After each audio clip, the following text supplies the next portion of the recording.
what are the advantages and disadvantages of using video schooling?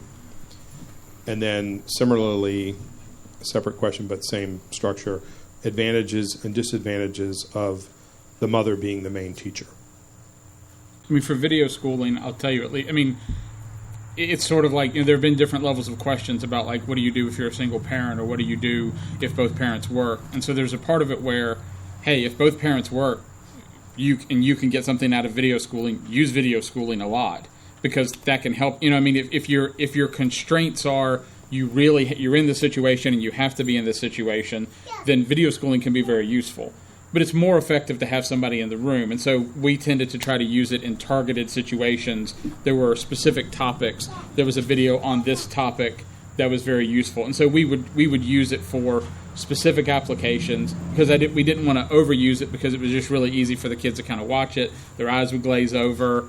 But I mean, it is one of those things where if you find yourself in a position where you don't have any other choice, that can be incredibly useful. Just, you have to be really honest with yourself. Are you using that because it's available, or are you using it because you really have to? And so, I mean, it's never going to be as effective in general as having someone interact with you and someone, work with you on a subject. And I would say that in general.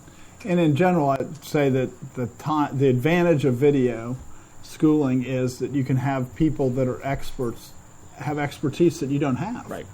Right? I mean, that's somebody, if you're, I won't try to name a subject, but if you name a subject that you know nothing about, a video instructor can be really, really helpful if your child wants to learn about that. But the reality is people connect much better in person. There's a feedback loop in person that doesn't exist with the video. And so there's a big difference, even like in the spring when they were in the classroom and then they went and started to do video instruction online with their teacher. The students already had a connection with the teacher. So to leverage that connection to teach, it's not as effective as being in the same room, but it makes a big difference to have that actual connection. Now, as you start into the fall, where you have these students that are getting new teachers, to make a connection with a child and to understand them and to understand where they're coming from, the nuances are very, very difficult to see over video. So it all becomes one way. That's why if it's expertise and it's transfer of knowledge one way, that can be very useful in video. If it's actually connecting to teach a younger child where you're trying to actually instruct them and move them along, video is incredibly inefficient for that. So to the question asker on that one, my guess is you probably already have a pretty good idea of the advantages and disadvantages of video teaching, because as an adult, you utilize video teaching for yourself. If you're like me and you need to fix your car, you don't know how to fix your car, but somebody on YouTube has done that thing. And you can go on there and you can say, I've got such and such problem with my power window. How do I fix this? And there's a 10-minute video where you can go and you can get really targeted teaching from somebody that knows how to do something that you don't know how to do. And from the resources that you have, you don't know somebody who could assist you with that. Those are the kinds of cases in which we've utilized video teaching with our children, is when we know, hey, there's information out there that's valuable for them to get. We don't have it. People that we could have them interact with don't necessarily have it. Those are cases when it's useful. And exactly how much of that video teaching you're going to consume is really going to depend on your particular situation.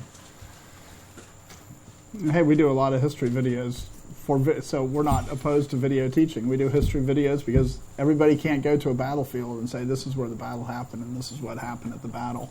And so we can go and do that and basically bring that expertise in, so that can be useful.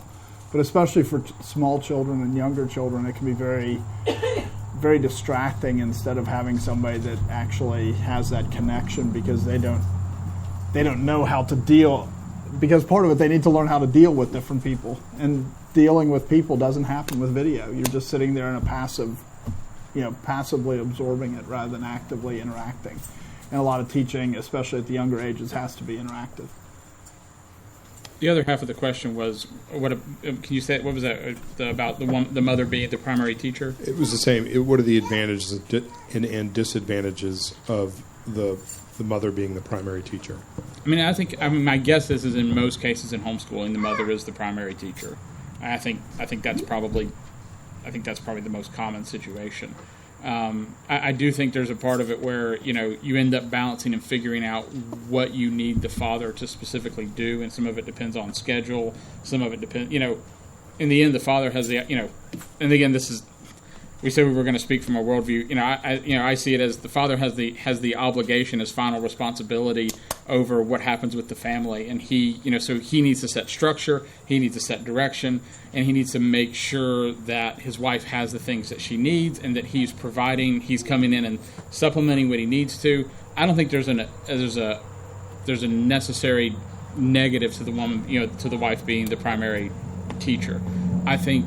And I can see this, there's real times where I've failed in this completely in our home, where, my wife comes to me and she goes, I'm drowning. You need to get involved. I need you to come in and do some things. So I think where there's a negative is when it's really hard on the wife when the husband isn't involved at all, when he's not willing to do those things, when he's not willing to take certain things off of her shoulders so that she can focus on the things where she has strengths. Related to that, I would also add that, and I was looking at it more competing between the two, but if you think of the wife being the primary teacher, or the mother being the primary teacher, one of the things that mothers are really bad at is teaching boys how to be men.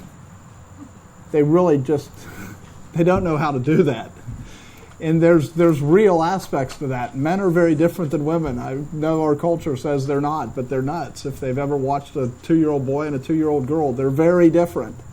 And the reality is that to teach them how to be men, there's a point where you need a man involved. And if you're a single mom, you need to find a man involved to teach your sons how to be men, because men are very different than women, and it's really hard for a woman to teach a man how to be a man.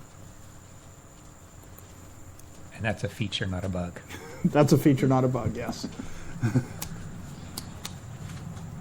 It's like Charles was saying. I don't know that I would look at the question as a question of advantages or disadvantages. It's more, hey, if this is the reality, which for most homeschooling families, it is going to be the reality where the mother's doing the bulk of the day-to-day work.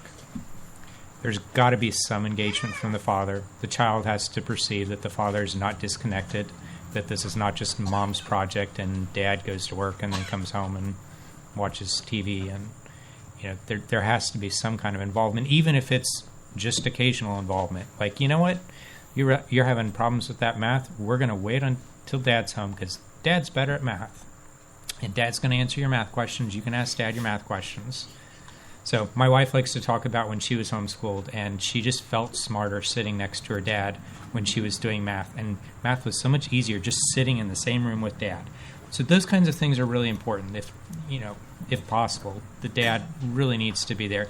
And there has to be, going back to a question that was asked earlier during the last section, there really has to be a united front. The children have to feel like whatever's happening, whoever's doing the bulk of the work, that it's both their parents who really have these goals and projects that they've laid out in front of them, that they're really working to please both their parents when they do their schoolwork.